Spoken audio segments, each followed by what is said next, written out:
This is a reading in A Course in Miracles, Chapter 25, Section 3, Perception and Choice. To the extent to which you value guilt, to that extent will you perceive a world in which attack is justified. To the extent to which you recognize that guilt is meaningless, to that extent you will perceive attack cannot be justified. This is in accord with perception's fundamental law. You see what you believe is there, and you believe it there because you want it there. Perception has no other law than this. The rest but stems from this, to hold it up and offer it support. This is perception's form, adapted to this world of God's more basic law, that love creates itself and nothing but itself. God's laws do not obtain directly to a world perception rules, for such a world could not have been created by the mind to which perception has no meaning. Yet, are his laws reflected everywhere? Not that the world where this reflection is real at all. Only because his Son believes it is, and from his Son's belief, he could not let himself be separate entirely. He could not enter his Son's insanity with him, but he could be sure his sanity went there with him, so he could not be lost forever in the madness of his wish. Perception rests on choosing. Knowledge does not. Knowledge has but one law because it has but one creator. But this world has two who made it, and they do not see it as the same. To each it has a different purpose, and to each it is a perfect means to serve the goal for which it is perceived. For specialness, it is the perfect frame to set it off, the perfect battleground to wage its wars, the perfect shelter for illusions which it would make real. Not one, but it upholds in its perception. Not one, but can be carefully justified. There is another maker of the world, the simultaneous corrector of the mad belief that anything could be established and maintained without some link that kept it still within the laws of God, not as the law itself upholds the universe as God created it, but in some form adapted to the need the Son of God believes he has. Corrected error is the error's end, and thus has God protected still his Son, even in error. There is another purpose in the world that error made, because it has another maker who can reconcile its goal with his Creator's purpose. In his perception of the world, nothing is seen but justifies forgiveness and the sight of perfect sinlessness. Nothing arises but is met with instant and complete forgiveness.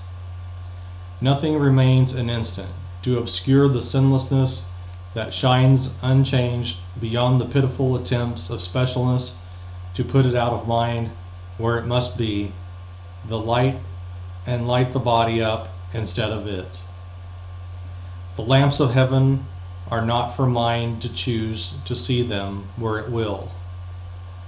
If it elects to see them elsewhere from their home, as if they lit a place where they could never be, then must the Maker of the world correct your error, lest you remain in darkness where the lamps are not. Everyone here has entered darkness, yet no one has entered it alone, nor need he stay more than an instant, for he has come with heaven's help within him, ready to lead him out of darkness into light at any time. The time he chooses can be any time, for help is there, awaiting but his choice. And when he chooses to avail himself of what is given him, then will he see each situation that he thought before was means to justify his anger to an event which justifies his love. He will hear plainly that he calls to war he heard before are really calls to peace. He will perceive that where he gave attack is but another altar where he can, with equal ease and far more happiness, bestow forgiveness. And he will reinterpret all temptation as just another chance to bring him joy. How can a misperception be a sin? Let all your brother's errors be to you nothing except a chance for you to seek the workings of the helper given you to see the world he made instead of yours. What then is justified? What do you want? For these two questions are the same, and when you see them as the same, your choice is made. For it is seeing them as one that brings release from the belief there are two ways to see. This world has much to offer to your peace, and many chances to extend your own forgiveness. Such its purpose is to those who want to see peace and forgiveness descend on them and offer them the light. The maker of the world of gentleness has perfect power to offset the world of violence and hate that seems to stand between you and his gentleness. It is not there in his forgiving eyes, and therefore it need not be there in yours. Sin is the fixed belief that perception cannot change. What can be damned is damned, and damned forever, being forever unforgivable. If then it is forgiven, sin's perception must have been wrong, and thus is change made possible. The Holy Spirit too sees what he sees as far beyond the chance of change, but on his vision sin cannot encroach, for sin has been corrected by his sight, and thus it must have been an error, not a sin. For what is claimed could never be, has been.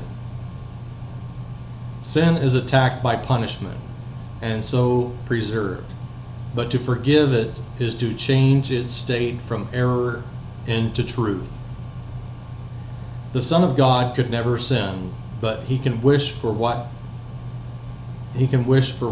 would hurt him. And he has the power to think that he can be hurt. What could this be except a misperception of himself? Is this a sin or a mistake, forgivable or not? Does he need help or condemnation? It is your purpose that he be saved or damned. Forgetting not that what he is to you will make this choice your future. For you make it now the instant when all time becomes a means to reach a goal. Make then your choice, but recognize that in this choice the purpose of the world you see is chosen and will be justified. And that is the end of the reading of A Course in Miracles, Chapter 25, Section 3.